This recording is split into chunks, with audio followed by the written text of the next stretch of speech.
Luckily, you guys are still muted.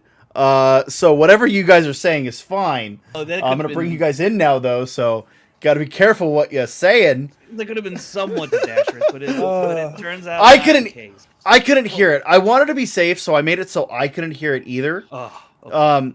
But Frankie, if you could do me a favor and check to make sure we do have audio on the stream.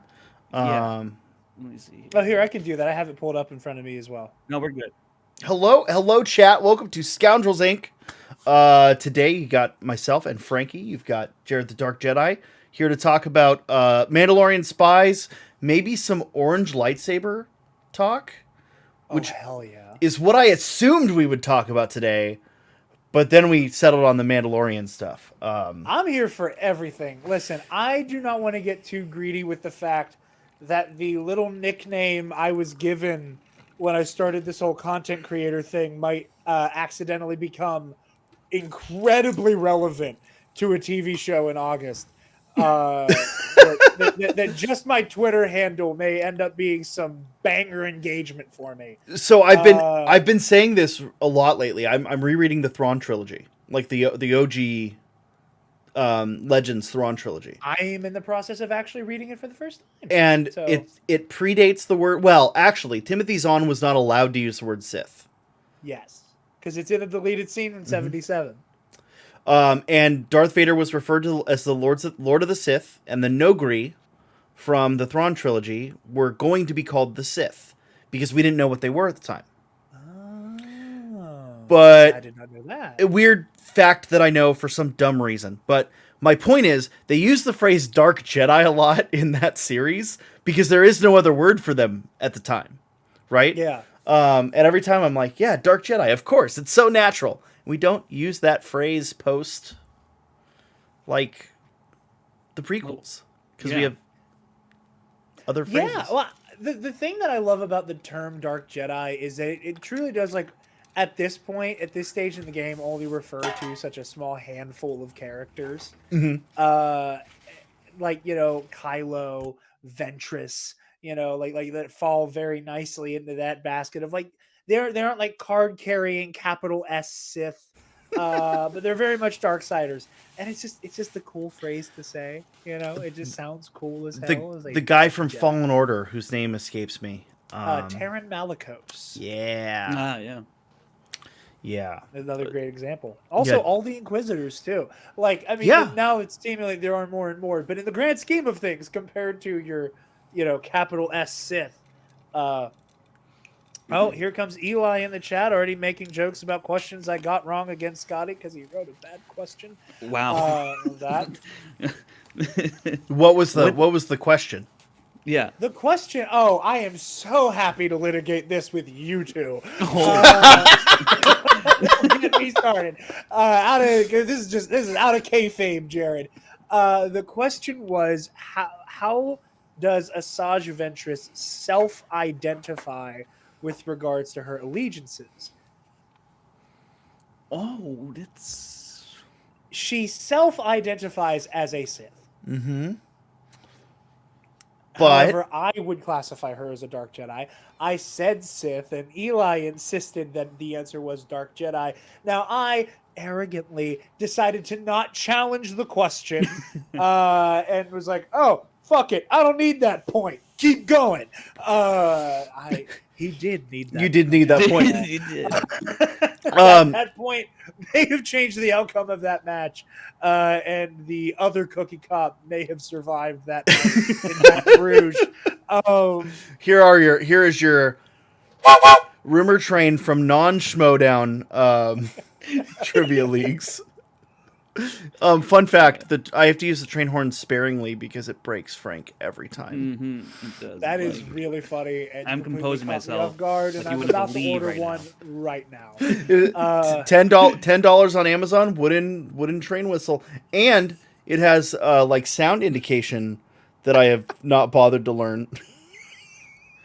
Oh wow! I didn't know that. They're considered a kid's toy. Because I guess calling it an adult toy would be weird. Yeah. It's more because at that point it's a tool. All right. Yeah. Wow. Okay. All right. Yeah, No, it's to signify, a train's on the way. That's yes, you know. yes, the adult tool. So we do have a question. We do need to be vigilant for questions in the chat. Christine wants to know, I was gifted Allegiance many years back, but I never read it because I felt like there were others I should read first. What novels would you recommend to someone now starting their Star Wars reading journey? Easy. Easy. Lost Stars should always be your first. You Because know, I've heard that a lot as well. I started with Bloodline in terms of like the new canon ones. I have yet to go. I know I should, but I have yet to read Lost Stars. But that's definitely one on the list for sure. But I also really enjoyed Bloodline. I think those are both two very great entry points. I think that it really depends on like what your like what your particular flavor of Star Wars is. Mm-hmm. Me, I'm a Jedi Sith Force guy, so if you're trying to get in through that route, I think the High Republic is just Oh it yeah. is so it is almost a franchise unto itself. If there are specific characters you want to get to know more, like not that you need more Vader particularly, but something like Lords of the Lords of the Sith, Sith. I think is a very nice like open up the gate, kind of jump right in. Um, if you want to experience the very fun phenomena of how Star Wars is this like very big transmedia project that goes across so many different forms of media. Shadow of the Sith is another really fun one Oh yeah. where you get to experience Ochi and Lando, and you get to experience this like basically a book version of what it was like watching the Clone Wars for the prequel Well, trilogy. Shadow of the Uh, Sith feels so much like a Legends novel, yes, and I love down to that. the ridiculous character names. Uh, I could see Viceroy Exum Panshard hanging out with Joris Sabayoff. Oh my gosh. It is all in the same league. There's another guy. Eli's in the chat. He'll know it. Yeah. There's some guy that I called like Zygote Amphitheater or whatever the fuck his name was. Like it was like Zygon and Axamander or some shit. One of the most ridiculous yeah. Star Wars names that I had to pause the audiobook and just clap for Adam Christopher for coming up with that name. Speaking of the audiobook, if you're an audiobook listener, Shadow of the Sith is great because that narrator who does a great job decided to make what's his face from Lord of the Rings French for some reason. I don't know if either of you listen to the Shadow Beaumont, of the Sith yeah, audiobook. Beaumont Kin. Yeah, every time. Beaumont Key sounds like this. Smoking a does that cigarette. You fucking cocksucker. You little baguette. Like. It's like Oh, that's Charlie from Lost. Why does he sound? Sacre bleu. C'est magique dans science. C'est que c'est si nous. Zargo Axamander. Yeah, Wow, Zargon that's- and Axamander. That's an so incredible name. ridiculous. Eli So Eli needs to get ridiculous. into some Dragon Con trivia, I think. He and Connor, my co-host at the Nerd Academy, one of my co-hosts at the Nerd Academy, and his co-host for Epic Confrontations, they did a video where they took the qualifier. I think this most recent qualifier I did qualify, and Dragon Con is on a bucket list. I am not arrogant enough to say that I would do particularly well at Dragon Con. I've seen the people who go, and I know they've carried gold, and I may be arrogant, but I'm not so arrogant to say that I wouldn't get my teeth kicked in. Well, I will be going to Dragon Con this year. And I will be taking that. But like, for example, for those Schmodown faithful out there, Evan didn't make it in this year. Oh, really? Just missed the cutoff. Dang. And neither did I think Molly might not have either. I know, because I know 38 was the cutoff, and the reason I know that is because I got 38 at home, Molly got 38, and Jane Dalton got 38. And I think maybe Evan or Zach, one of the two, also got 38, but only Jane got in with a 38 because that was the cutoff. So Interesting. But like 38 is totally achievable because if I did it, everyone else could fucking do it. We now know I'm notoriously bad at Star Wars trivia. I'm just charismatic, Right. so they kept me. Yeah, that's right. That's right. Real quick to Oh, go yeah, back you to were in the. corruption, so I rooted for you. That's Yeah, but Corruption's previous Star Wars player much better. Yeah, a little bit. Well, I'll say real quick about the books, though, just to kind of cap that off.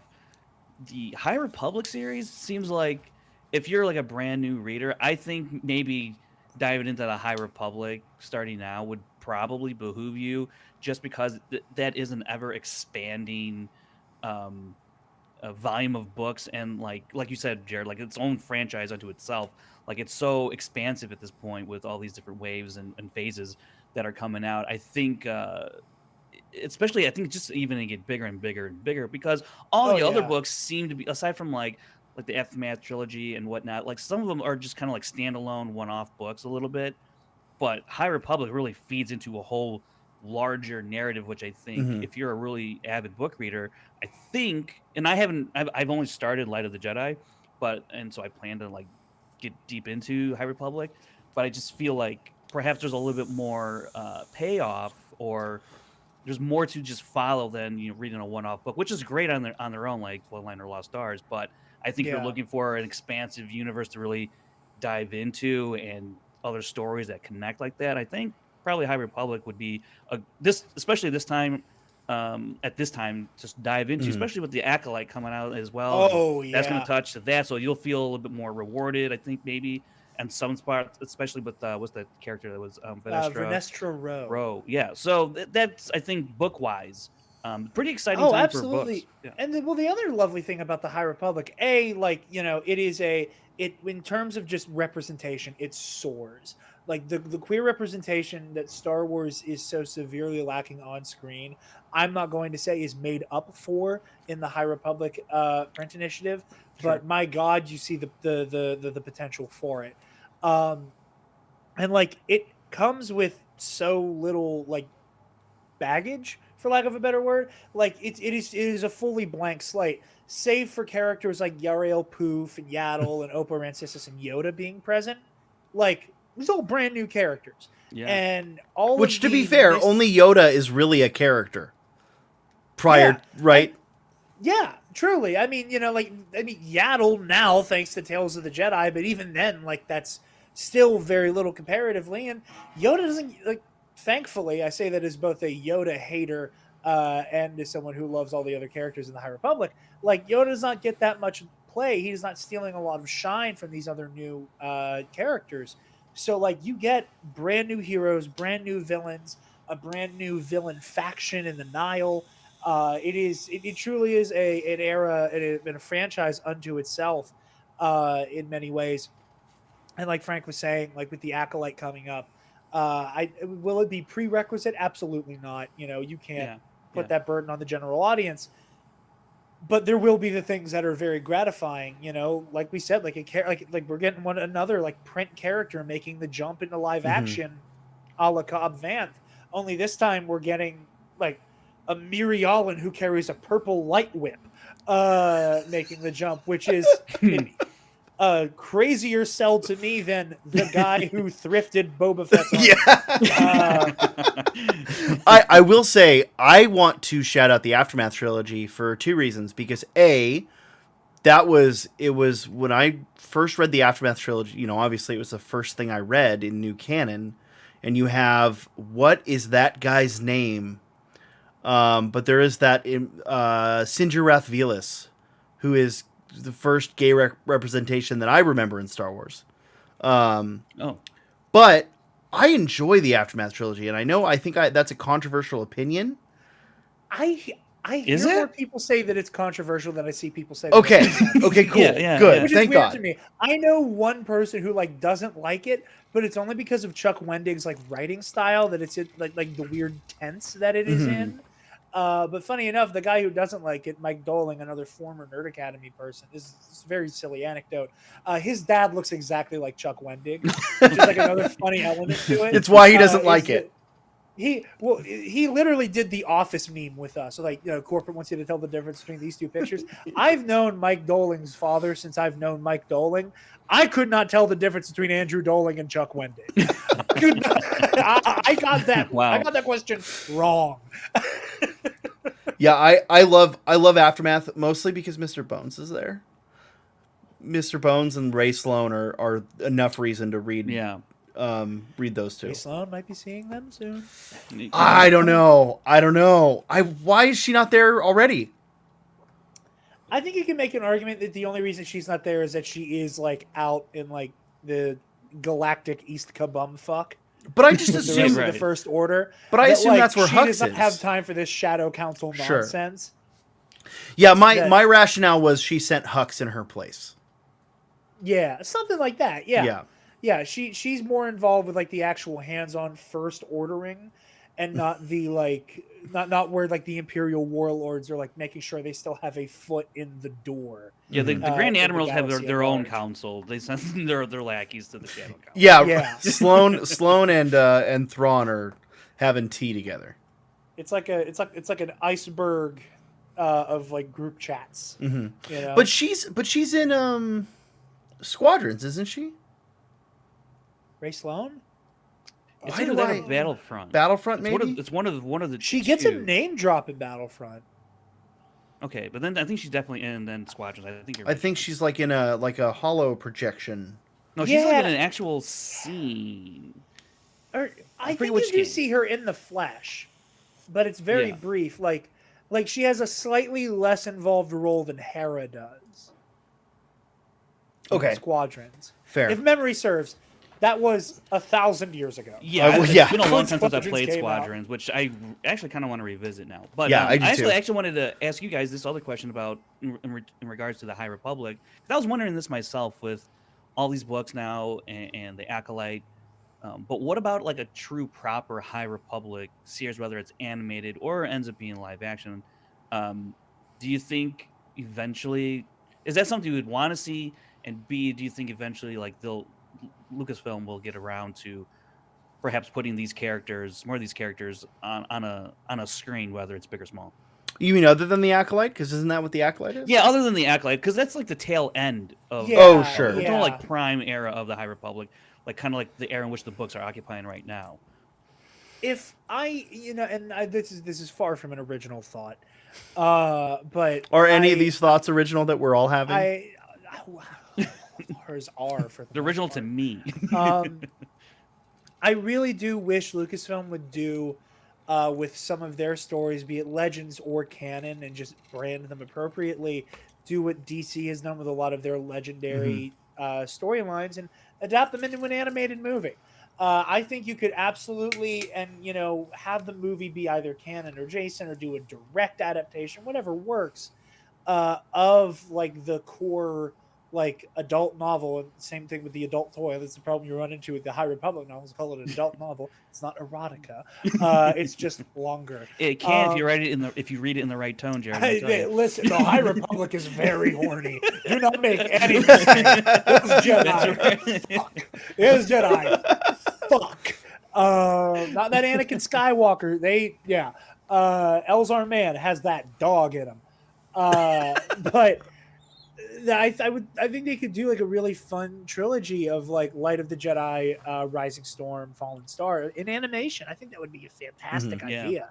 I Especially would with the absolutely love to animation, see how it's that. progressed so far in Lucasfilm. I mean, you take what they've done with Clone Wars and Tales of the Jedi, that animation, Bad Batch rather, and how they've accelerated just their capabilities and how well that technology is now. I think it would look fantastic. Yeah. Anime. I think I'd be more prone to an animated series than a live action series, just because I think you could do more You can do more with it. in an animated than you could live action, because these shows take forever to make, Well- because you have to put so much into them. It takes a long time. So I want to say I would prefer it in a pseudo hand drawn style like Invincible or Legends of Vox Machina. Oh, okay. Personally, rather I than the could get Clone down Wars with style. that. that could be pretty cool too. Yeah. I like, and that's what they do for like Tales for the Jedi and some of their younger series. For some reason, they do in that style, but they don't do Oh, their right, mainline yes, series yeah, in that. yeah, yeah. So I would love to see more of that in Star Wars, because personally I think it lends itself very well to that. But Yeah, I I could could totally totally. see that. I am envisioning like the battle at the High Republic Fair in Rising Storm in Mhm. that invincible art style, and I love it. That yeah, would be pretty cool. Just that visual, like Stellan Geos with the two lightsabers in that art style, sold. yeah. Sold. You know what? You know what sucks about the High Republic? I keep bouncing off of it, and I don't know what it is. I keep like starting it and then stopping it and starting it. I think I've gotten through Rising Storm, and just been like, yeah, okay, I'll read the all, or I've gotten like halfway through it, and I'm like, all right, I'll keep going. I'll keep going. Oh, but you know what? I really want to read Dresden Files again for the fifth Oh my time. gosh. I have so it's funny you say that. I've had similar issues with Phase 2. Mhm. I enjoyed Path of Hand of Deceit, Path of Deceit. I can't remember the name Path of of the the first Seed, I one. think it's called. Yeah. Thank you. But I kind of had to keep picking it up in spurts. I'm on to the second book that you're supposed to read chronologically. But I've also just been bouncing around with a lot of stuff, and I think like part of it. I think part of it, if I were to not necessarily complain, but like one gripe that I do have is that like the Fallen Star ends on such a gut punch of a stinger that like I'm a little upset that we then jump back another 200 years. I was gonna say, And that it was like, for those that don't know, Phase 2 of the High Republic takes place in the past compared to Phase 1. yeah, it takes place further back, and there's a lot of cool story to tell there, and everything has been super cool. And like like anybody who knows like my non-Star Wars enjoyments, there's a whole cult which is right up my alley. Love it. We'll get there. We'll get there. Yeah, we're getting there. I wonder what he's talking Space- about. Yeah, Space Branch Davidians. But I'm watching the Waco documentary right now too. Oh, my On Netflix. But oh, that one, yes. yes, I know. We everything finished that- the first. We finished. My girlfriend and I finished the first episode yesterday, and she It's was wild. like, "I don't think I have it in me to watch the rest of this. Can we please watch something else?" I didn't And watch the rest of it either, but I know what you're talking about. Yeah. And I was like, and I kept suggesting things that are normally up her alley, but I was in the mood for. And then I went, "Do you want to watch Clone Wars?" And she went, "Yeah." So we're on to season 2 of the Clone Wars now. Nice. Great. But like all of that stuff is super at my alley. But I want to get back into that gut punch that we left off with. And granted, we know that Phase 3 is going to take place like a year after that, and I'm super pumped for it. But I love all of it, but I want to know what happened to the people John, I know already. John Booz in the chat says, once the High Republic starts getting to TV, then the books may not be able to do whatever they want in that era, but I don't know. That's I fair. think there's been a lot of coordination up to this point. I do not think it is by accident that a supporting character in Phase 1 is going to be a part of the Acolyte. Yeah. Like if to like kind of like, for those of you who aren't familiar with the High Republic, like to kind of like stratify the cast, Vernestra Rowe, the character that we're going to be seeing in the Acolyte, I would say is like Lando level for the High Republic okay. cast. Like they're not a part, like they're not like the core, like Han, Luke, Leia, Chewie, R2-3PO, but like they're just like that one like half a step down, who is like really crucial to the team by the end of like the main trilogy of books in Phase 1. Very cool. So I don't know. I think they're working pretty well in Sapatico right now, and I don't see that freedom going away anytime soon. And it's part of the charm of the High Republic. That's part of why you go that far back. Look You can to do Legends. whatever you That's want. why so many Legend stories. They were like, yeah, it's 3,000 years before Luke Skywalker was a twinkle in Anakin's eye, and we can do. I thought you all were this gonna crazy stop it. shit. I thought you were calling Luke Skywalker a twink, and I'm like, I guess. Jeez. Not incorrect. Factually correct statement. Luke Skywalker is a twink, but we're just gonna throw this football 5,000 years back and do the craziest shit ever. Because in 5,000 years, you can just move on from that. But yeah, no, I'm not too worried about all of that. Plus, there's still the Old Republic to go further back to then. Do We you? gotta We give talked. We got to give a shout out to CPOV because they just popped in Hello there. over. Thanks, over Jake, here. Molly, and Brian over there. Jill Yeah. is away from the CPOV family today. Oh, did you join, Andy? Did you join on Luke Skywalker as a twink? Oh man! Wow. Yeah. Well, welcome, Andy, you joined on facts. That is what you joined on. You joined on a correct statement of fact. We should do more shows with Jared. Oh my gosh! Totally. And you know what's funny about? I didn't really expect to get that much into High Republic talk, and here we are, a half hour later, which is great because this is kind of what I was kind of hoping would happen. We would just figure out something to talk about or find our way into something, and here we are spending 25 minutes on High Republic, which I think is great. It's easy to get me talking. I so feel that's like, fine. and you know, I don't want to get anyone's hopes up in the chat, but I feel like this is why we should just do all live shows. Period. I mean, yeah, live wise, yeah, that's part of the fun of it for sure. But look, the title, the thumbnail, talking about the spy. Who's the Mandalorian. spy? Yeah, this All is. right, I've been folks. wrestling with this. Oh boy, you getting Jared revved up here, or is it Jared? This is Jared Bachman Jones. Okay. You know, when I watched the episode, I walked away immediately without reading anything on Twitter or hearing anybody's thoughts. I immediately went, man, the armor is super sus.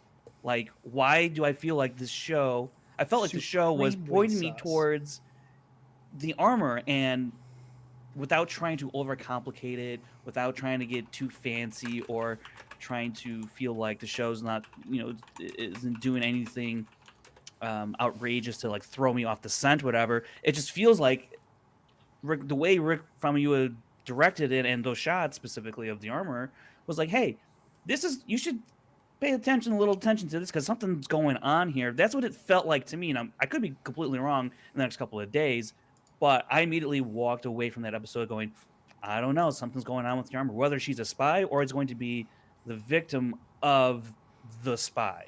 I don't know, guys. Yeah, I mean, I have said from the beginning, I think the Children of the Watch are a cult.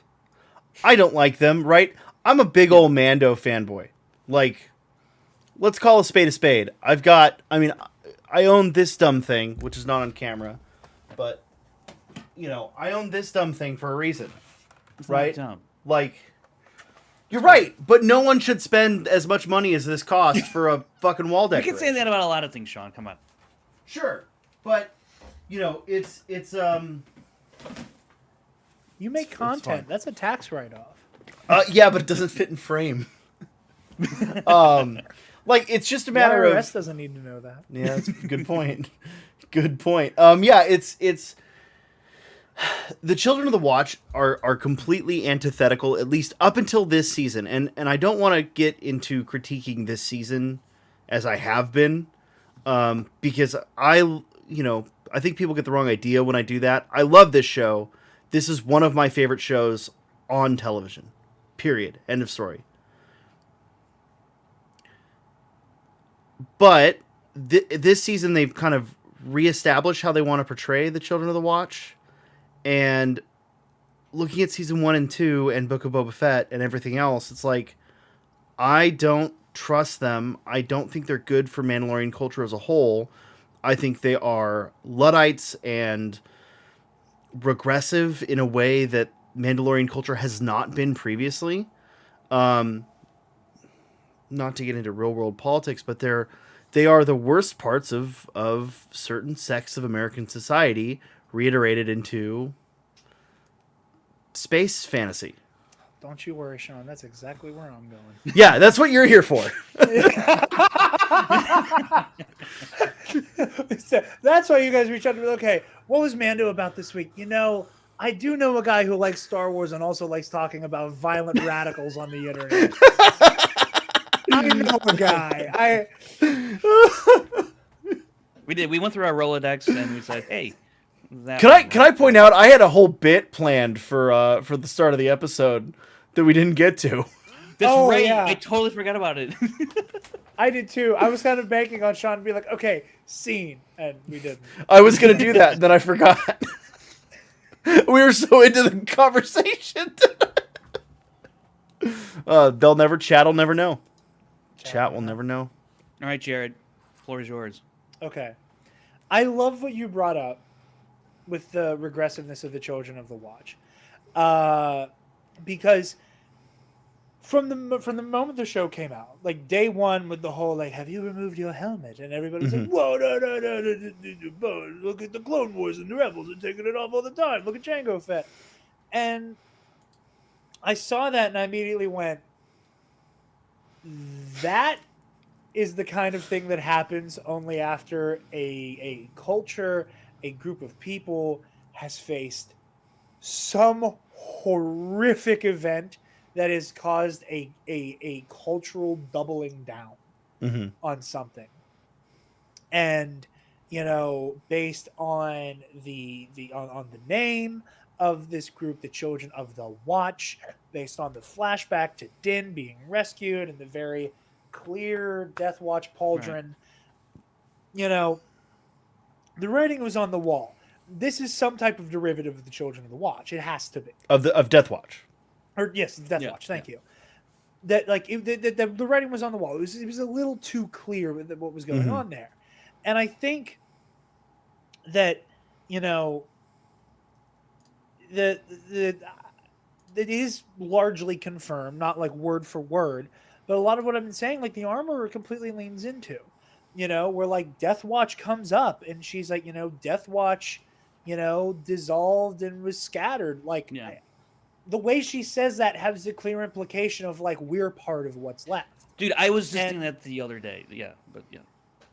And for me, you know, my outlook on a lot of the who is the spy thing, the Armorer is an obvious answer, but also it's one that has been very well laid out since day one. There were people from like the jump of the Mandalorian who were saying, I do not trust the Armorer. Shouts out to Matt and Sean from Blue Bantha Milk Co. They did a whole video essay, like, do not trust the Armorer. Back in season 1. They were on her scent. And I agree with them 100%. I am still convinced that whenever Paz Vizsla challenged Din in the Book of Boba Fett, that was a fucking setup. The goal was get the Darksaber. Sure. And my fear with the Armorer had always been that this is a violent fundamentalist cult. But the closer we get to the Gideon conspiracy, the more and more I'm becoming convinced that these are somehow linked.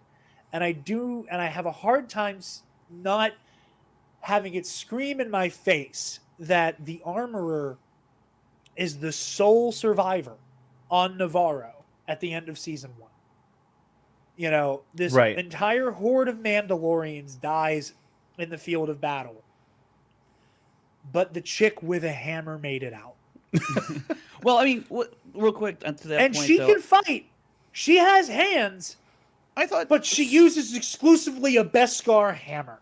I thought some survived on Navarro, and that's the whole thing was they have to relocate the covert. And to relocate, there's countless dead. The only one we see by the time of Book of Boba is her and Paz. Well, it's because the Imperials come in, and that's the thing we don't see.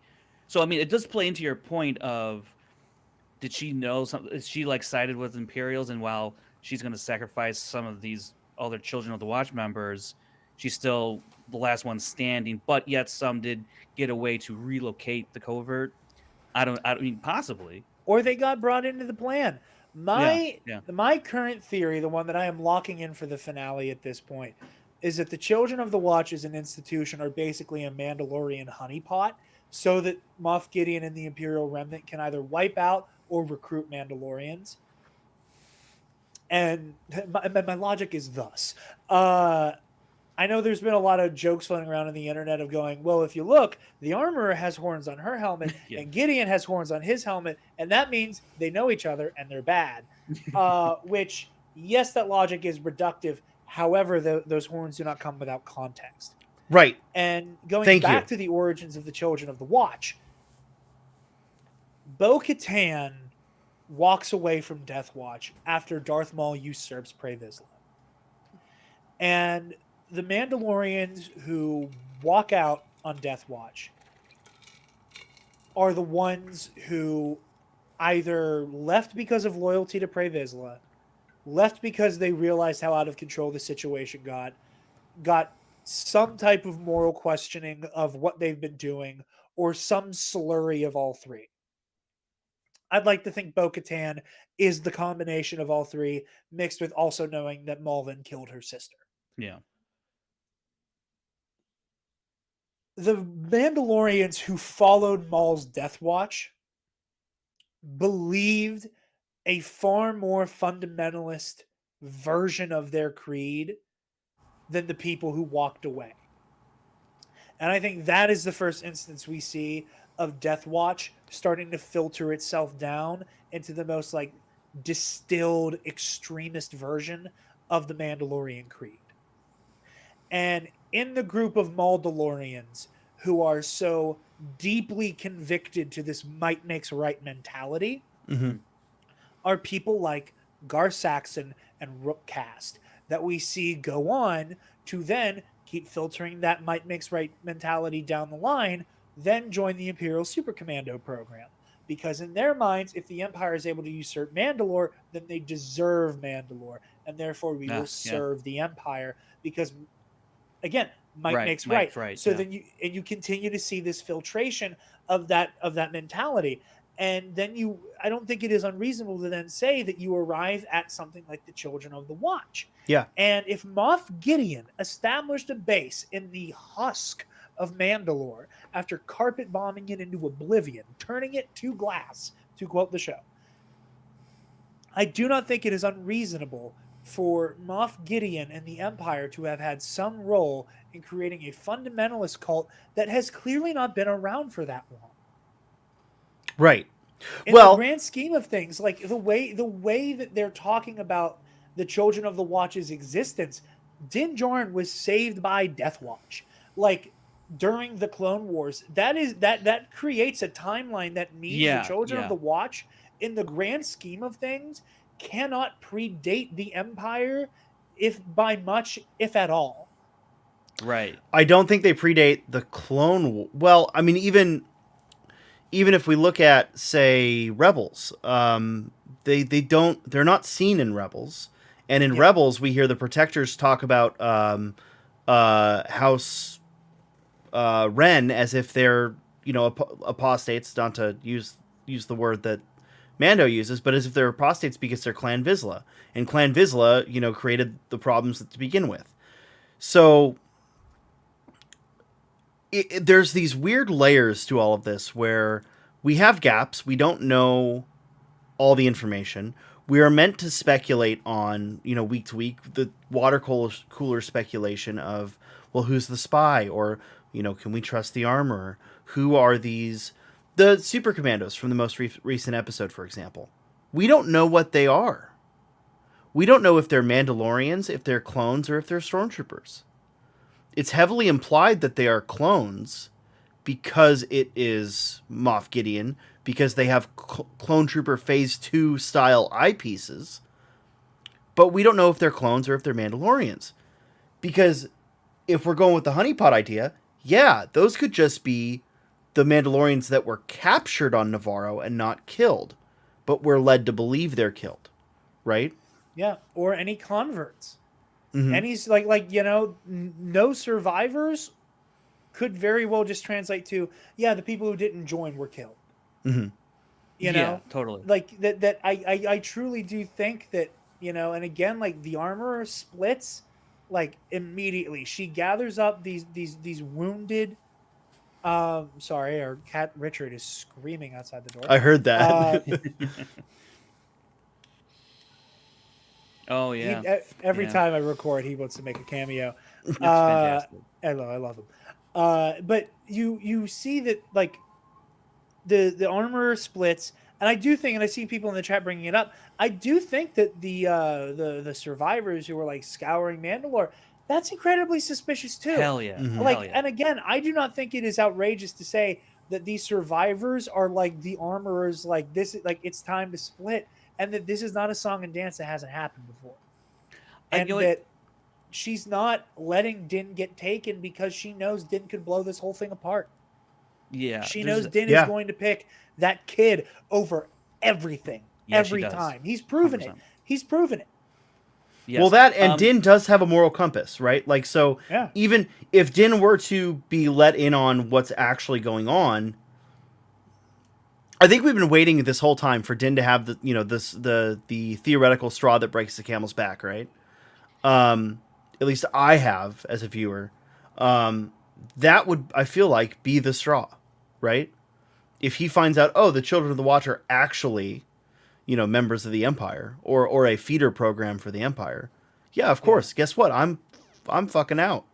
Yeah. Right? Yeah. I want to go back to something real quick that you said, Jared, that I was thinking about, I think, like the other day, in terms of when the armor is talking to the survivor or the wandering Mandalorians on Mandalore, where they ask her, "Are you Death Watch?"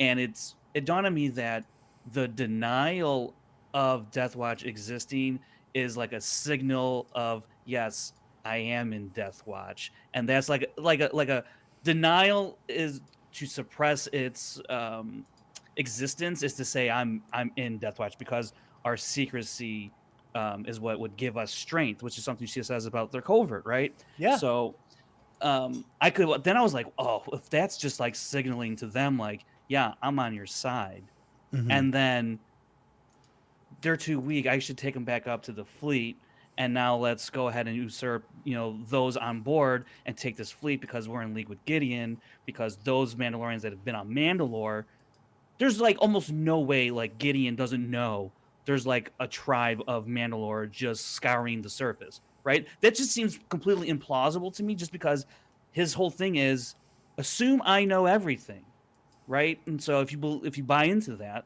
then surely he knows there's got to be a group of Mandalorians roaming, whether they're on his side or not. He has to know their existence. And sure, and maybe he doesn't. You know, Star Wars loves to have like the hubris of your villain be their fatal flaw.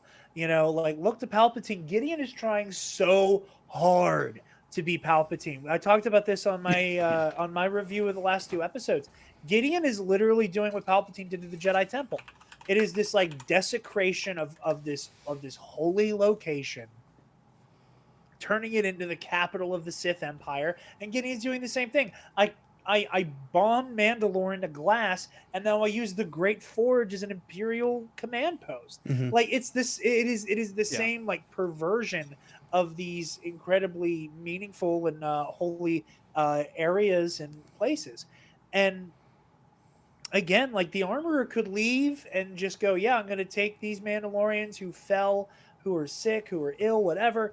And like, you know, maybe she takes a few of like, you know, Bo-Katan and Axwoves and Koska Reeves people, and she takes a couple children of the Watch, and she takes them off of Mandalore. Maybe Gideon takes the rest of that fleet. Maybe the armorer takes the rest of that fleet and goes, hey, shit went belly up on Mandalore. Turns out is cursed. We're fucking leaving. And then what does she get to do? She gets to go back to the covert on Navarro, gets to build up this group again, and then when the time is right, Gideon and the Empire come through and recruit or kill anyone that they need. Without the 3 biggest threats to her power, which are Din, Bo, and Paz. Yeah. Right? Yeah, absolutely. I want to point out 3 things. So, your overconfidence will be your weakness is literally a line from... Or your overconfidence is your weakness, right? It's literally a line from Return of the Jedi. It's literally how Thrawn is defeated anytime you defeat Thrawn. Totally. Right? Yeah. The second thing, to piggyback on this whole secrecy thing and Children of the Watch being built off Death Watch, it's pretty clear that no member of the Children of the Watch is aware of Mandalore's history outside of Paz and the Armorer. They don't They don't actually know anything about Mandalore's actual culture or actual history. They know what is filtered down and this esotericism from the Armorer. Like, which I don't even think any of them are by blood Mandalorian, which isn't a problem, right? I have no issue with that. Yeah. But people, not creed, yeah. But none of them reverse that. It's a creed, not people. Right. But- I would Let the full axe axe woves. woves there.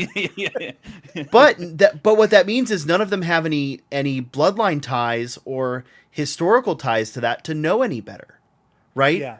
They're if anything, and again, not to say that they have to be bloodline Mandalorians, but none of them they're all pretending to be Mandalorians in the same way that fucking Gideon is, right? Yeah. Because what they know of Mandalorian culture does not come from their own observance of it. It comes from what they're being told by the armor and paths.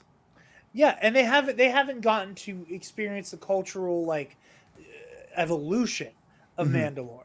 They they talk about, oh, like the ancient ways are primitive. They don't get to see that Mandalore has come from what the Children of the Watch observe up to like the cubist cities that were Sindari and stuff.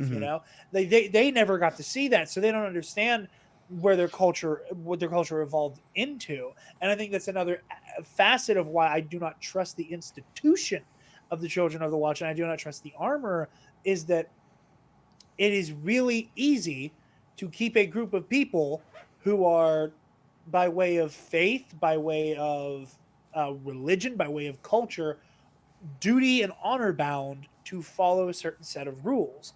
I think there's a lot of fans who have chosen to look at the Children of the Watch in such a way that negates the fact that Din Djarin was exiled from this religion for saving his son. Mm-hmm. And the culture of the Children of the Watch is such that if the foundlings are truly the most important thing, that should trump your stupid fucking helmet rule. Agreed. And the fact that it doesn't, the fact that it must then deem apostate he who is willing to break those rules, is clearly trying to filter out troublesome actors who could buck against the system. Mm-hmm. And it's something, like it's funny to me because when it comes to stuff like this, I'm always the one who's way more hokey and way more, wide-eyed, leaning into the fairy tale elements of Star Wars. And my girlfriend is normally he's a little bit more cynical, and it's funny to have conversations with her about this stuff because of it. I've gone full conspiracy brain about the Children of the Watch, and she is holding on with the jaws of life that this is not a deeply fucked up cult. Yeah. And the reason she does, and it's what I do love about this group of people, not the institution of the Children of the Watch, but the people in it, is how many of them have taken the pure, the good elements of what it means to be a Mandalorian, despite how filtered and potentially bastardized the Armorer's doctrine viewpoint. is. Yeah. Something like that, we are to go out and risk our lives for these people who were once our enemy. Why should we do this? Because we are Mandalorians. Yeah, pass, let's go. Like he takes that away. Like Din Djarin has grown up in this cult, yet he comes away with the incredibly sexy rizzing of like, your song is not yet sung, lady, please. That whole thing, he may be a child of the Watch, but he gets it. He sees what it's supposed to be. He understands the ideals of the Mandalorian Creed, what Paz, what hoping, praying that so many other of these members of the Children of the Watch see what Mandalore could be, and don't understand that they are living in an idealized version of it that exists separated from the doctrine, that they can be everything they are as Mandalorians without the confines of this destructive, isolating, potentially evil, entrapping cult. Mm-hmm. Yeah. I want to throw this out here now. Let's just say all the Mandalorians, the armored, the cult, the wandering Mandalorians, everything's all on the up and up. They're all on the same side. No one's backstabbing. No one's a double agent or working for Gideon. All right, Frank, it's been wonderful to have you, because that's not true. But I mean, like, because there is the possibility. I feel like, and this is just in my own brain. I'm like, maybe I'm just really overthinking this. Maybe I'm just supposed to be worried about the armor because something else is going to happen up there, and it's not through deceit of another Mandalorian. It's not because of Axe Woves taking his jetpack and realizing, oh wait, I can't actually go up to orbit. What's his plan? Warn them. But I mean that. So and also for that reason, I think he actually kind of takes the top spot for what is this dude's deal? Because like, is he just flying off to go rendezvous with Gideon and Gideon's forces, whatever? Because he's made a deal somewhere down the line or whatnot. I don't know, but I think he's at the top of my list more so than the armorer. But I'm just wondering. I mean, I guess do you guys want to like get into what you hope to see or might think we see in the finale for the season finale? Yeah. Well, to keep it on Death Watch or the Children of the Watch, I want to point out that the Same thing. Well, no, I actually think there's more redeeming qualities with Death Watch, right? I think you're right. I'm sorry. I think, I was told from a young age Death Watch bad because Death Watch exists in Legends, right? And they're led by Pre Vizsla, and they bad, right? But there's still more redeeming in their ideology than the Children of the Watch, just because the Children of the Watch's ideology is so empty, right? They're these noble mercenaries that travel the galaxy for not a real purpose. They're no better because we're led to believe that the Axe Wolves contingent of Mandalorians that we don't really have a name for. I don't want to call them Night Owls, but the rest of the Mandalorian survivors under Axe's command, we're led to believe that they are immoral because they are acting as mercenaries, sellswords. But that's what the rest of the Children of the Watch are doing as well. So what's the fucking difference? Right? There isn't one. 100% there's no difference. The only difference is the Children of the Watch decided they were going to return to Mandalore 15 minutes before Axe Woves and his boys did. Sure. Right. But except they didn't, because Axe Wolves' boys decided last season. They just, between seasons, decided against it. Well, because Bo-Katan didn't have the Darksaber, they were like... Between that, they gave up. And they were like, fuck it, let's go. Because, Bo-Katan didn't have the Darksaber, and they're like, well, if you don't have the Darksaber, there's no reason to follow you, so off we go. There's also, you had brought up the fact that you think Paz and the Armorer conspired to steal the Darksaber last season. Or in the Book of Boba Fett, right? But I think the Armorer... I don't know if the Armorer was Paz to have it to Din. I think she would. I think here's the thing. I love Paz Vizsla, and if my girlfriend is still awake and watching this stream, I'm gonna end up sleeping on the couch for saying this. Paz Vizsla died a hero. Agreed. Paz Vizsla died a paragon of the best of the Children of the Watch.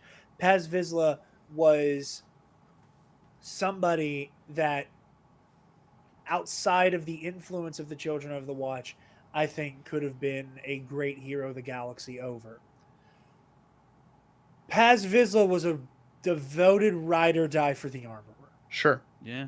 And in the same way that I think the Armorer was very happy to get into Bo-Katan's ear to send everybody back to Mandalore, I think she would have preferred to have the Darksaber in the hands of somebody she could order around a lot easier. Mm-hmm. And I think that is why she probably whispered in Paz's ear, hey, take it from Din. Fuck him up. Yeah. And that by the end, once we see Bo, who becomes, she rode the Mythosaur, and now we're going to do the Elder Wand rules. Here you go, is the Darksaber. And she sees somebody who can be a leader for Mandalorian culture, whom she can just kind of push in the right direction a lot easier. Would Paz have gone along with the Imperial stuff? Probably not. Would he have had to get whacked? Again, assuming that we're right. Right. Right. That's what I was assuming that our Pepe Sylvia it's a false flag, like theories here, or have any type of weight to them, that Paz probably would have needed to get taken care of down the road. Is it But he too would have far? been Is it too far to say that the surface Mandalorians are crisis actors? That one was for you, Jared. Oh my god. I can't I even. think if you call the Surface Holy Mandalorians hell. crisis actors, you might down the road owe some Mandalorians 1.6 billion. Oh my god, Sean. I can't recommend the podcast, the space podcast, Knowledge Fight with Danny Juan Freeze. Anyway, everybody listen to Knowledge Fight. That is a serious plug. I will not stop until all of Star Wars Twitter gets all of my terrible Alex Jones jokes. I want to point out though about the Darksaber. Din this last episode mentioned that the Darksaber's not important to his culture. Yeah, or why- any yeah. of his people's culture, which is bullshit. Well, it's not important to him. Right. And that's what I've always been saying about Din. And people were like, so many people were like, oh, you call the children of the Watch send this evil, destructive cult. Look at Din. Din turned out fucking fine. And I'm like, yeah, sure, Din turned out fucking fine. Din's great. You know what else Din has? Exposure to the rest of the goddamn galaxy. That these We already know. outposts don't We already have. know none of the rest of the Children of the Watch have ships. Yeah. yeah. They all got to get in the Bo-Katan, but we see. Why didn't Paz Vizsla just fly away from the Praetorian Guards? I see in the chat. A, because it's not like he would have gotten far, and B, because Paz Vizsla ain't no bitch. And That's C, why. and That C man because beat super They commandos just to beat death up with his his bare protect. motherfucking hands. yeah. So Paz C Vizsla is not running away. also C Yeah, we yeah. see his jetpack gets damaged in the fight. Yeah, yeah. Yes. They show that. They made a point to show that they did, or at least I caught it. So, But yeah, it's all real interesting conversation about if it'd be funny. Like all of this could be for naught if the armor has been like on the up and up the entire time. Well, and I Take wanna- that L. you know, I'll which take will that be L. great. I took the Mephisto L with WandaVision. I'll take the Armorer L too. I don't trust her. Hey, as you know far what? as I could throw her. Jared, we still don't know that we're wrong about Mephisto and WandaVision yet. We could still be revealed to be wrong in WandaVision season 2. Right. I am going to become the most annoying person on the planet if I am retroactively proven right. Do you? I'm So going to I give Oh, the man. most biggest live and like preemptive apology for who I become in the timeline where they reveal fuck Agatha, it was Mephisto all along. I was the most annoying person the week of the Bad Batch finale because I had Okay. been saying Oh my gosh! for yeah, weeks that Emery was a clone. I said Emery is a clone. You did what I wish I had said publicly. Yeah, yeah, and You know, I like- you know what what's funny? I felt I almost didn't say it publicly because Well, I it's kind of just thought, silly, oh, that's like, crazy. Crazy. I was like, I'm not gonna no. Well, because it's like you might as I well could've say seemed the so crazy goddamn because like smart. if you're right, then it's great. If you're wrong, then it's just like, well, I took a swing or whatever. Yeah. It's no big Yeah. deal. But if you put it out there, then you look like a freaking genius, like Sean. I will. Just look like though. I Yeah, want just look like, to. I but- do want to play devil's advocate with the. I do want to play devil's advocate with the armor stuff and going back to the ship thing. Mhm. Frank, you had mentioned just setting up the stakes for next episode. We already know Gideon's sending a squadron of TIE interceptors and TIE bombers up to destroy the fleet. to that fleet. So that might be the reason they put the armor up there was to have a That's the character only- we yeah. know and can relate to up on that ship. My other question is with Wolves, which is a dumb name. I like it. His name's Wolves. Yeah. So what? Woves. Axe Woves. Yeah, Woves. You say Woves. It's yeah, a Axe Woves. woves. House Woves. Yes. House My of question Woves? is, what's his Come on. plan? We know you can't send signals from the surface. We know that those jetpacks have limited fuel. It's not like he could breach the atmosphere with a jetpack. What's he do? Where's he going? Where's he maybe going? Just look. So I think did we say it on our show last week, or someone else said it? Maybe just gets high enough to like send a signal, And I it's mean, like, sure. I think I said possible, that. I but think I yeah. either one of us said that on the show last week. But that's dumb. What? There's that I don't huge know. cloud. They dramatically. Here's the problem: when you dramatically show in the season that the jetpacks run out of gas, when you dramatically show ships descending and ascending through the cloud cover and the storms and the lightning, Yeah, what if Axe what's his Woes- plan? Yeah, what if Axe Woes knows that he's gonna die, but he has to get this signal so the rest don't die, and then he ends up being a freaking hero just to get this My message to the counter, fleet. Axe don't know. Woves is fucking stupid. Well, sure. just- All of the Have we ever considered that the man who uses the same 3 moves in every fight we've seen him in maybe isn't that good at thinking that far ahead? all of the men in this show are himbos. We've established Oh my this, gosh. right? Listen, there's a They're difference either- between a himbo and a dipshit. Okay, Like, they're either dumb as bricks or they're evil schemers, right? Because you have that is true. That is you have- very true. Gideon and the buyer and the fucking Pershing and Karga are all of our schemers, and everyone else just dumb as bricks. Don't forget fellow Count Dooku stan, Oh, Dr. Helgate. Oh yes.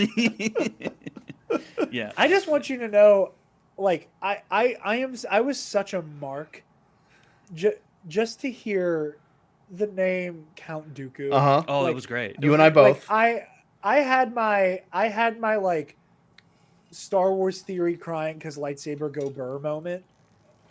Because I could just to hear Christopher Lee go, Count Dooku 1.21 gigawatt. I was like, yep, yeah, no, favorite episode. Why? They said Count Dooku's name. That's why. I win. Best season of television ever. We don't need to do Star Wars anymore. Why? Because Dr. Emmett Brown stands Count Dooku, and you Emmett should T. too. Brown. Yeah. Oh boy, Sorry. you're not wrong. It's a great episode. It's just a weird episode, right? Like we talked about on the show how like we all love that episode, but it's a weird fucking episode. Like it feels like it shouldn't exist. It's the Twilight Zone of Star Wars episodes, or it's the episode of Star Wars released in the Twilight Zone. Sure. It is the Mandalorian equivalent to an episode of like one of like the really buck wild episodes of the Clone Wars. Yeah, Like Guns for Hire, or at least most of the A plot, is the Mandalorian's answer to something like the Bombad Jedi. mm-hmm.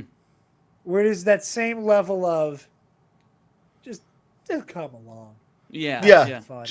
Here's Jack Black. Here's Rizzo. Doc You want to Brown's watch here. Din Djarin donkey kick a fucking super battle droid? Right. You want to watch these droids drink a software update? Right. Want to get into firmware? Yeah, firmware update. You want to go to the robot morgue? God, I really want to go to the Resistor. That'd be cool. That'd just be. Oh, yeah. Put that in Galaxy's Edge. Come on. Yeah, they need to expand Galaxy's Edge. They got it. You know, just put an extra wing on there for all the other dumb shit we want to see in person. I mean, like, put all of it. I've said they need to do a Navarro expansion at Galaxy because I want to go to the new Navarro. That's where I want to go. Part of me thinks if Galaxy's Edge were released, you know, say 5 years from now, it would just be Navarro. Yeah. You know. Yeah. Instead of when it was before Navarro was really fleshed out in the same way. Sure. Okay. Okay. Because it feels like it's got the spirit of Navarro. I think we are going to have this conversation about Galaxy's Edge until the end of time. Sure. And that is exactly why they were correct in picking Batu. Yeah. Sure. I think the fact that every time we talk about Galaxy's Edge, we kind of like weird, like we as a fandom, like a royal we, kind of like move the idea of what it should look like a couple yards back to a different planet, like a different concept that was not thought of yet, blah, blah, blah. That I think that is why they were absolutely right to let it be something as fluid and malleable as original planet. But kind of, you know, original planet that's kind of reminiscent of a bunch of other planets. Totally. Exactly. Yeah. Yeah. But still doesn't Yeah. mean I don't want a Navarro expansion. I agree with you completely. Because I think that'd be fun. I too would like some Cape droids. Yeah, that'd be so great. Or to get in like a bar fight with like Vane and shit. right. Like, like, hey, here's a new ride. You gotta go fight Pirate King Gorian Shard, who was taken from us love too Gorian Shard. soon. What a weird plant, man. I needed a new pirate ride. I needed a Mandalorian ride where you battle the pirates and Gorian Shard is in there, and it's just like, come on, man. Gorian Shard is so made to be an animatronic. Like, it's incredible. Yeah, you're right about that. Totally, yeah. Jared, I want to get your thoughts on Ahsoka trailer, and because I mean, Rebel fan. First, Jared, you were there in person at Celebration, right? We saw all the pictures. I was right. Yeah. Yeah. I was at Celebration Baton Rouge. We had an amazing time. I'm sorry. What? What'd you say? Celebration was in London. No. Star Wars Celebration Baton Rouge. It was what year was that? 2023. Dude, wait. Okay, hold on. Part of the thing we were like, we want someone from Celebration to like speak about their experience, and you said you were at Celebration. And I was like, great. Yeah, Star Wars Celebration Baton Rouge. A Baton what? No, there's no like. Yeah, there was Kingdom Baton Rouge. Is that the Kingdom Hearts level Baton Rouge? Right. No. Fight There was Riku. Star Wars Celebration Baton Rouge. There was a big meetup for the Bombad cast. Scotty got married at it. I've heard of people getting like engaged at Celebration, sure, but I don't know if there was any. I thought you had the wedding at Star Wars Celebration London. Yeah, I thought that was a bold move. Rouge. Scotty J. Rowe of the Bombad cast got married at Star Wars Celebration Baton Rouge. Okay, I think we're talking about two different things. We were all there. Did the people down there have like English accents? No. So, I think you're. We had to fight a gator at one point. I like pried its mouth open. It was shit goddamn fuck, and it was crazy. No, so you guys had a very unique Celebration experience. You and the rest of the Bombad cast there was gators. Did you hear? Did you hear him, Sean? Yeah, the rest of the down goon there. squad. The rest of the goon squad. Yes. You guys celebrated a wedding instead of Celebration, but you were all together. Sure. We celebrated both. Well, right, and that's what I'm getting at, right? You had the best part of Celebration, which is the people. Yes. So. We had a wonderful time. Big congrats to Mr. and Mrs. J. Rowe. Congratulations. Mm-hmm. Which, correct me if I'm wrong, I believe I've met him in person. However, he was dressed like one of the members of KISS. Am I thinking of the right person? You are correct. Okay. Yes. Scotty's neighbor, Paul Stanley. This was at my favorite place in Star Wars, Mosh Eisley. And he was dressed like Paul Stanley from KISS. That's incredible. I am sworn to secrecy on this story, so I shall not name names. But there may or may not have been a couple Schmodown alum whom, through the grapevine, I got to hear a wonderful story about their reaction to Scotty as Paul Stanley. And that being, who the fuck was that? And then having to have it explained to them whom was behind the makeup and being very confused and upset at what the fuck just happened. Yeah, that was because I was wearing eyeliner. Yeah. I was with another Schmodown alum, Alex Damon, and we were both wearing eyeliner and our girlfriend's jeans and dumb things to an emo concert. And then there's this man dressed like a KISS member. Yeah. And I didn't question it, but I loved it. That's great. The way I describe it, Scotty changes into Paul Stanley the same way Stephen Grant changes into Mark Spector. Okay. It's very funny. He makes a cameo in the fateful rematch Scotty and I had on the Bombadcast YouTube channel. Thankfully, I didn't have to play against him. That was my big fear. And it was really funny because I told my lovely girlfriend Taylor multiple times, I was like, my biggest fear is Scotty is going to walk into the room in that goddamn Kiss outfit. And if I beat him, He'll say it he's doesn't going to count. say, I beat Paul, and he's not going to play me again. Right. And It's I the found out. the Finstock of it all. It's the Yeah. Finstock of it.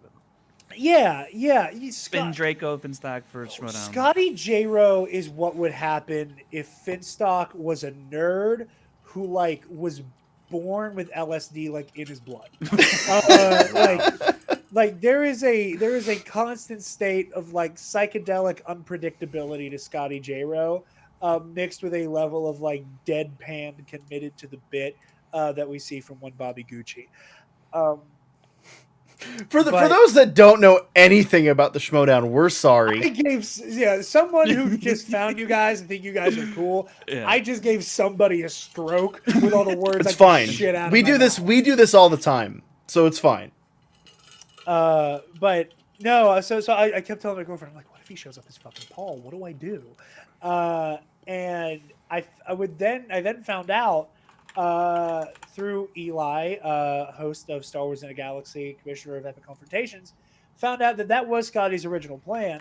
And to make it even funnier, while Taylor, my lovely girlfriend, and Katie, Scotty's newlywed wife, were sitting in the living room watching the rematch live, that Katie looked at Taylor and said, "You want to hear something funny? He was going to show up as Paul." And Taylor almost spat her drink out and went, "I want you to Oh know, my God. Jared has been talking about that as his biggest fear coming into Louisiana for months." That he was afraid he would show up with a, "How we doing, people?" and do that whole thing. God, I hear that voice in my nightmares. Oh my gosh. But no, we had a lovely time. Wedding was fantastic. I miss all my friends immediately, and I cannot wait to see all of them again. I can't wait to meet even more of my weird space friends, you guys especially. But no, Ahsoka, fuck, oh my god, that trailer was incredible. Yeah. Yeah. The way Thrawn has been kind of like piecemealed out. You know, we get that shot of the back of his head. You know, there was that like Ethron Musk picture that leaked from Celebration. Yeah. Commander Vanto, what if I told you Dogecoin is going to the moon? That's great. Perhaps you should purchase Twitter Blue, Commander Vanto. But we see they show a picture. We see him from the back in the trailer.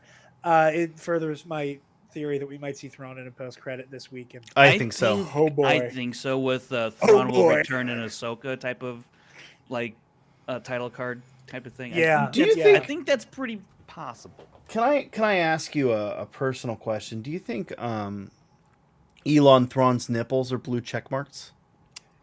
Oh, wow. I knew that would work. I think gold would I knew probably that be would more work. complimentary. You know. Ethron Musk has checkmark nipples. Multiple sources. Gosh. But no, I think it was a really cool trailer. There's one specific moment that I cannot wait to see in its full context, and it's whenever Ahsoka and I think Balin, we learned his name is, Yeah. Mhm. are squaring up to fight in the World Between Worlds. Right. You know, there's like a boo-boo, they clash, and then right before they cut to the next clip, Ahsoka sticks her back foot out against Yes. the wall behind her. Yeah. I got so hung up on that when that trailer came out, Why is that? and it's mostly because she's either gonna like launch herself off the wall at Balin, or she's gonna do some ridiculous Matrix fucking wall run. Yeah. I can't wait. I think it's the wall run. I think it's a wall run, like a good up a roll, and then I over go him. like, hit, yeah, oh. Yeah. Dude, it's gonna be sick. I can't wait. I need my clips. I need my big nut bust video so bad right now. But no, I think Ahsoka's going to be something special, you know. And I love the way that save for like a straight up shot of Thrawn, that I think they're saving to maybe show in Mando. Um, you know, in the same way that like that big Disney investors call that announced like everything uh in 2020. You know, what was the one thing they didn't mention? Book of Boba Fett. Why? They were going to announce it in a week in The Mandalorian. I think a similar thing is happening here, where they were like, oh, it's a couple weeks later. We still had a surprise for you, a little shit. Boom, there you go. Yeah. I think a similar thing is happening here, but save for like a straight up shot of Thrawn, like they're like, boom, Sabine, boom, Ezra, like show you these these secondary villains, these Dark Jedi. Which again, thank you Lucasfilm for the free engagement, just for having my name. Who do you think they are? I've heard the speculation that Balin is going to be a remix of Jorah Sabayoth. Oh, you watch our show. I haven't had a chance to, but I You it watch does not my surprise rants. me that you guys have the right take, and I'm into it. I don't think it's a bad idea for Lucasfilm to reinterpolate a lot of Legend stuff.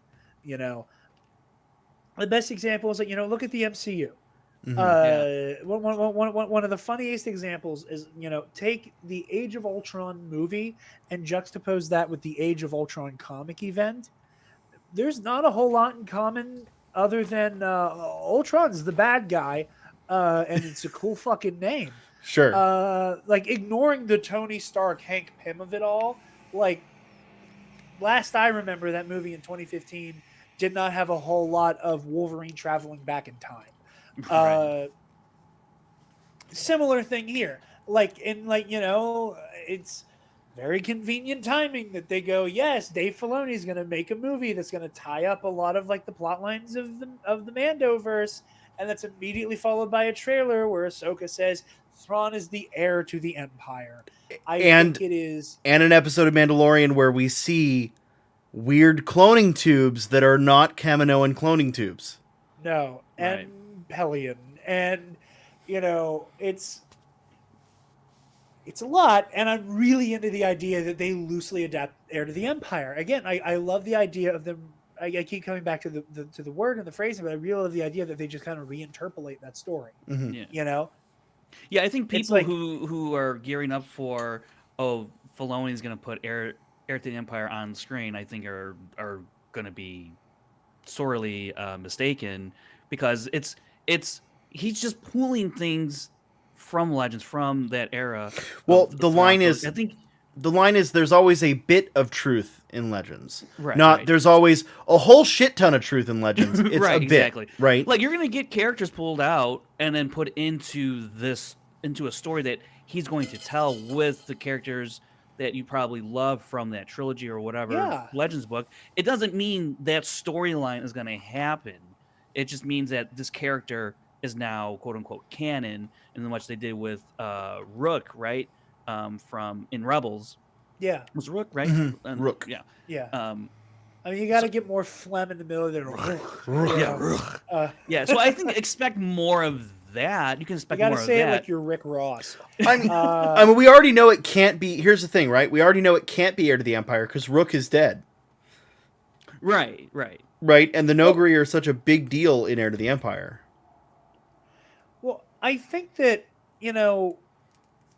I think the best way to do it, like the Nogri thing is you cherry pick certain elements. Mm-hmm. Like I keep coming back to like Yeah, the comic yeah. book movie comparison.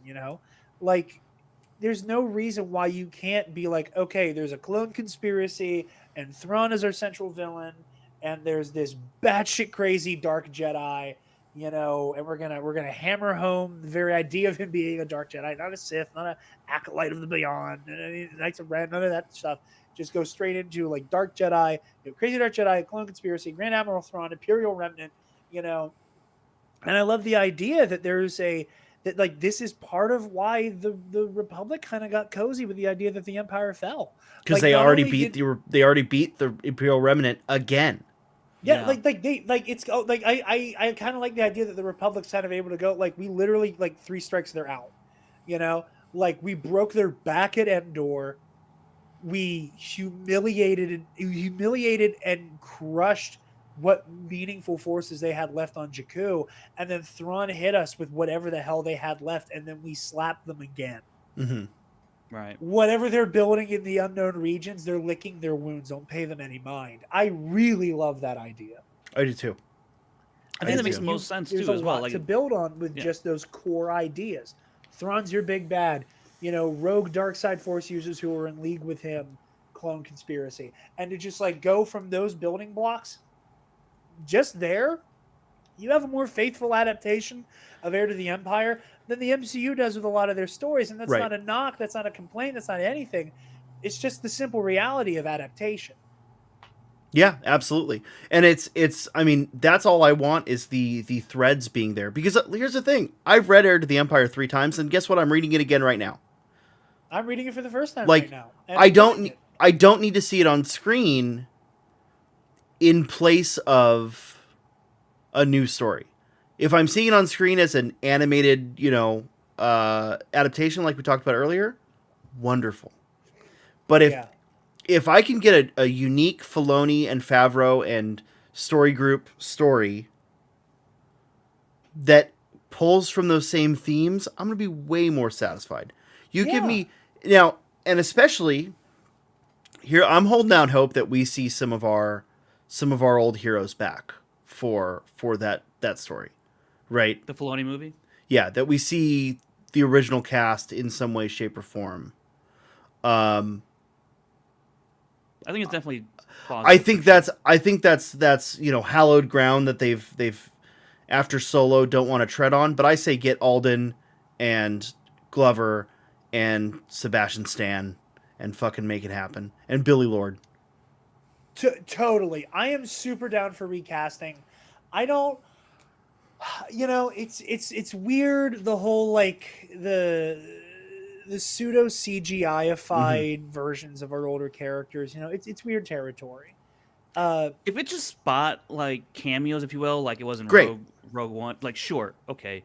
But anything elongated with more impact on the story, you gotta. I would much rather recast than try and do a deep fake. And plus, people will point to Indy. Like we haven't seen that movie, so we don't know exactly how much it's used. They may be showing like 80% of what they used for that in the trailers, but we don't know further how integral it is to the story. So, and sure, the technology in 5 years is gonna be probably way better than it is now. But at the same time, there's like the spirit of those characters just can't be replicated with a deep robot. fake.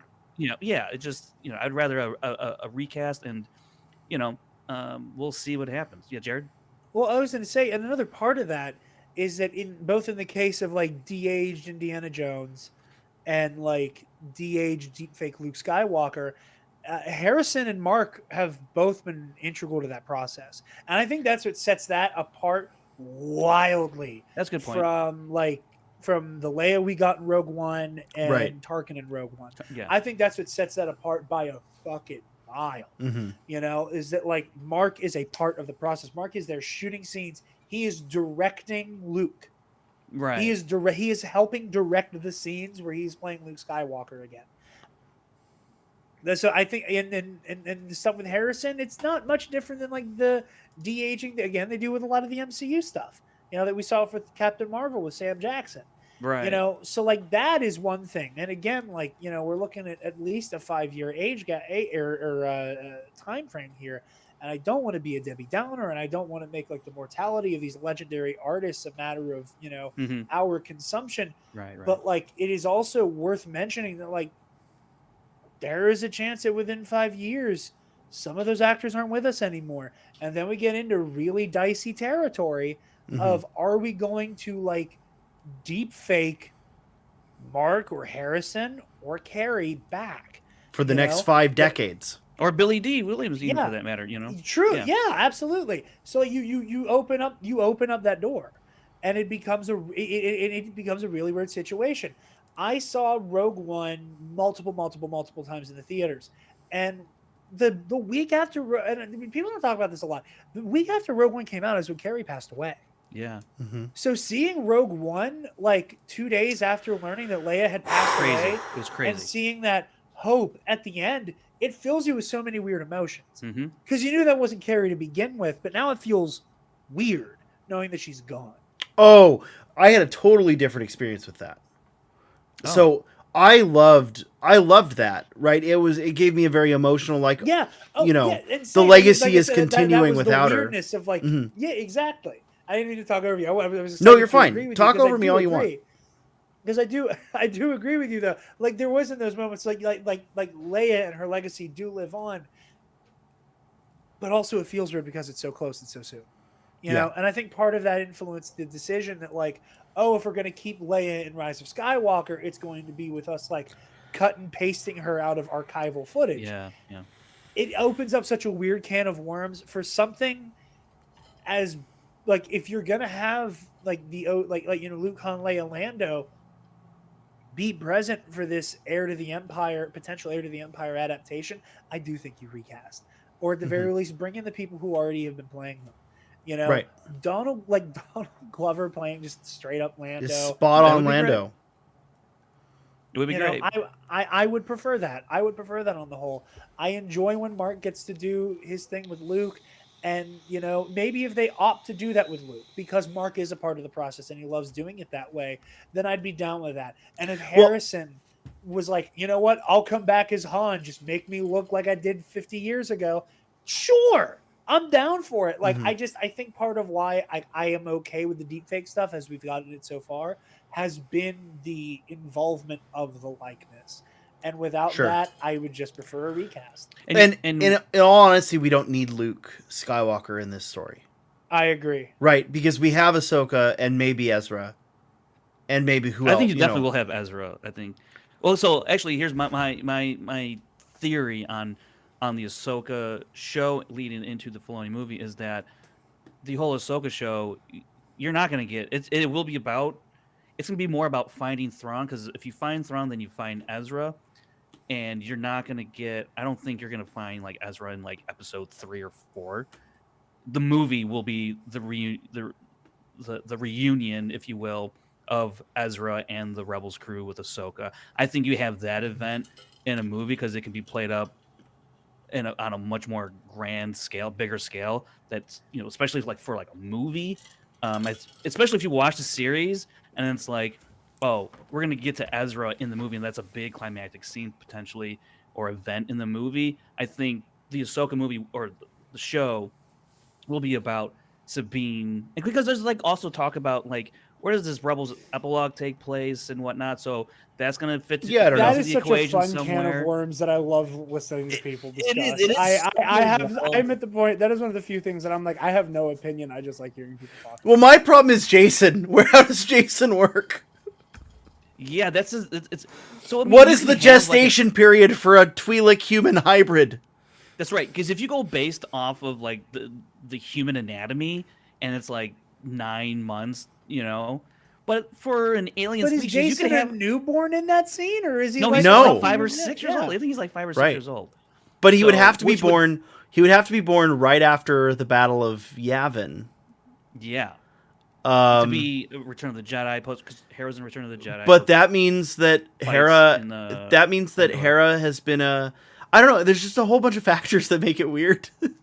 I mean, aside from the fact that it's a dead guy's son that we. The other part of that, or heavily implied to be a dead guy's son. That epilogue doesn't necessarily mean all those events that were conveyed in the epilogue happen at the same time and happen at the same time. That's very true. It's just this is eventually what happens to this character. Here's eventually what happens to this character. Here's their whatever. Right, because my theory is that Jason was conceived by Force Ghost Kanan after the events of the Filoni movie. Okay. Oh man, he comes back for one more mission. I guess. It was a pleasure being on, guys. I had so much fun. I also, but real quick, I do want to say, PLD, if Mark and Harrison sign a contract that says I am super down, keep me in every single movie for the rest of my life, that's up to them. And if they made that decision, that's them. Yeah. Sure. You know, like that, at that point, it becomes a matter of whether or not I like it. Mm. The performance. Because they answered the ethics question. Mhm. That was an individual actor making a decision. You know, like I don't know how much influence the Cushing estate had in Tarkin showing up in I don't think they were really keen on it, from what I recall. I had a weird moment where I was like, "Are we deep faking Rachel Cushing?" Rachel. Oh, right. Oh. No. I was like, wait, what? I will say though, I think the aging of the original heroes and using them in younger versions of stories in the timeline. I don't know that that's necessarily going to be a huge point of contention going forward post Filoni movie, just because they seem to be keen on expanding with Beyond Rise of Skywalker and going deep into the early timeline. So I don't know that they want, and I think it's kind of smart just to like get away from that whole discussion just to begin with, because it is a massive can of worms to deal with. And if you can just avoid it altogether by telling stories 25,000 years before or 15, 20 years after Rise of Skywalker, you don't have to worry about those discussions, because frankly, we've covered a lot of story with those characters to begin with. And how much more can you really do without, again, the ethical questions and how good can you make it look, and does it work for on-screen purposes and whatnot. But I mean, so I don't know that it's going to be a huge point of contention. I hope not, at least. But it seems like citing movies way before and way after, they won't have to necessarily deal with that discussion. sure. Yeah, that goes all the way back to like the canon logistics we were talking about earlier too. If you throw that football like good 5,000 years before, you can do all kinds of crazy shit. Yeah. I had a great conversation with a mutual friend of us all, Alden Diaz. This is Oh, I love Alden. last year. He's fine. Is there something between you two that's really hampering the friendship? Okay. He was in the chat earlier talking about, oh, I beat Jarod twice in trivia. One of those was an exhibition match, and I would like it to be on the record that if I had beaten Alden in that Legends exhibition match, that if I were bragging about having that win on him, he would be the first to say that it was off the record to begin with. So check yourself, Mr. Diaz. Okay, but he has. I do not miss Star Wars trivia. Yes, he has beaten. Just very narrowly. Narrowly. I have. It doesn't matter if you win by an inch or a mile, or a question. Winning's winning. I really don't want the Frankie numbers breakdown on my epic confrontation stats. Yeah, I'm gonna go analyze that. I'm gonna start breaking down all the numbers for Frankie. I was gonna say there's a new opening. The best record in epic confrontations. That is unambiguous. I have the best record. I clock it at a 3-2, and 2 of those wins are by knockout. I have the best record in the league. I have the best record against Adam Witt in the Schmodown. That. Oh, come on. That is an achievement unto itself. But Alden and I were talking, like, he brought this up crazy idea, and I loved it. How you see in the High Republic, especially in Phase 2, because Phase 2 of the High Republic is about like 600 squiggly line-ish years before the Phantom Menace. Mm. And like hyperspace travel is still like kind of blazing new ground at that time period. And he brought up, like, if they do the Old Republic, and we're going way before the Old Republic, but like with the Mangold movie, but like if they do that Old Republic era, the beauty of that is that, Eli, what are you talking about? No, he doesn't. What do you mean? What are you talking about? I am sticking to that. Do not correct me. I keep forgetting I'm supposed to be a face now. Anyway, old habits die hard. that you either have to have the Old Republic be like way more of the Dark Ages for Star Wars, or and Alden floated this really clever idea, like it could be like some horrible calamity ends that era. Right. That's what I was going to say. Sets Was the you can just galaxy still back. have Yeah, you that'd can be just still have crazy. hyperspace travel and explain Yeah. explain it away in the gap between, right? If you Like just destroy the hyperspace because there's lanes so or much whatever, time, like, yeah. you know. Well, because even oh no, this is Legends. See, here's the problem with me reading the Thrawn trilogy. My brain goes, even in the Thrawn trilogy, wait, no, that's Legends. It doesn't count. You know, it's so amorphous. It doesn't matter, right? Yeah. When you get down to that nitty gritty, none of it matters, and you can do whatever you need to do at the speed of plot, and it still works, right? Yes. Sure. The speed of the plot, 100%. So, anyways, I think we've been going for a long time, Yeah. which tells me we should A, end the podcast, and B, have Jared back many, many, many times in the future. Absolutely. Because I enjoy Absolutely. talking Star Wars with Jared. But Jared, where can other people hear you talk about Star Wars?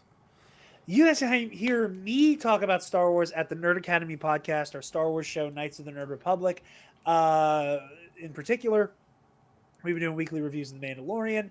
Gonna hope to get some topic episodes out in between Mando and Ahsoka. Obviously, Jedi Survivor's coming out, so expect a review of that as well.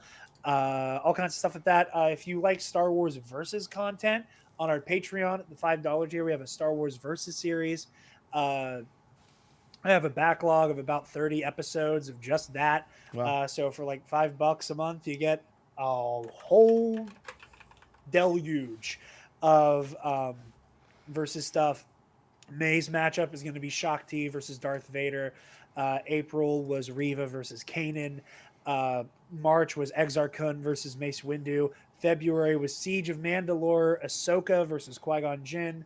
And January of this year was Lord Starkiller versus Revenge of the Sith, Obi-Wan Kenobi. We have a lot of fun ones coming up. The match matchup I'm looking forward to the most this season is going to be Porter Engle versus Count Dooku. The Blade of Bardota versus the Master of Makashi himself. So yeah, you can find me Nerd Academy podcast. Dark Jedi 2552 is all of my social media. I also, as it's been alluded to multiple times, compete in the Star Wars Schmodown successor in the making, Epic Confrontations. It's been a lot of fun. There has been a lot of Schmodown cameos as of late that I will not spoil for anybody, but I highly recommend you check out. Yeah. I sought spiritual guidance. I'm going to spoil it. Fuck it. I sought spiritual guidance from one brother Lomas in one of our cutscenes, and in that previously mentioned Legends exhibition match. One of the people at the desk was former Star Wars movie trivia Schmodown champion of the world, Alex the Demon Damon. Wow. As well as a shit ton of cameos in the rematch between me and Scotty J. Rowe that's on the Bombadcast YouTube channel. And you can also find me on the All Remaining Systems YouTube channel in a Star Wars RPG real play show called Ionized Bastards. I still have that saved to my phone to watch, and I haven't yet. all 7 episodes of season 1 are out now. So once the Mandalorian's over, you can watch that to hold you over before Ahsoka. Eli, our lovely Epic Confrontations commissioner, made a very, very sweet comment recently saying that Ionized Bastards kind of fits really nicely in that Mandoverse fabric. Mm-hmm. It takes place roughly a few years after the Battle of Jakku, so like right before the Mandalorian happens. I play a mysterious dark Jedi named Fabian Martell. I highly recommend it. It is the piece of content I'm the most proud of. As a former theater kid, it was also my first time getting to do like an RPG type thing. Nice. So yeah, it was a blast. I highly recommend it. Ionized Bastards, bastards spelled with an E and not an A. Who's your game master for that? Because he's the guy that does the epic Martian Rowe impression, right? Yes, that is Michael McCoy. Yeah. Yes, that is the infamous Panada fucked up my order at Wendy's. Yes. But yeah, no, it's a lot of fun. I don't know when we're doing season 2. Obviously, Dan Miller of Broaxium, who plays Zuzo Yort our kleptomaniac cyborg Gungan member of the Nice. party. He recently had a baby.